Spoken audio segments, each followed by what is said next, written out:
Generate maintenance invoices and track service payments.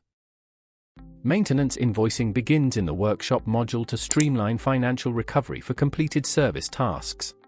The workshop menu centralizes job cards and invoicing for efficient service management. The invoice listing provides a comprehensive overview of billing status and customer financial summaries. Invoice details capture the unique identification number and specific asset location for the service.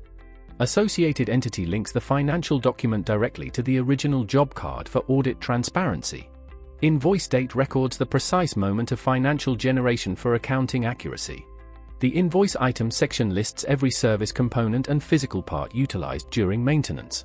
Detailed line items specify quantities and unit prices to ensure transparent customer billing.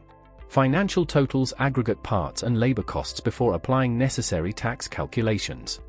Grand total represents the final settled amount due for the completed maintenance work order.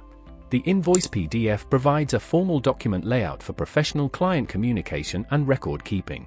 Payment status tracks the transition from unpaid to settled to maintain healthy cash flow.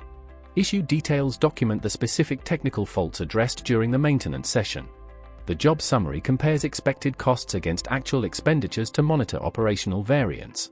Digital validation through QR codes ensures the authenticity of the generated financial document. Status tracking identifies pending collections and helps prioritize financial follow-ups. Automated system notes record the background logic used to generate the invoice. Activity logs provide a chronological audit trail of every modification made to the invoice. Centralized invoice management ensures accurate billing, reduces payment delays, and maintains clear financial records. Thank you for watching. Connect with us to see this in action.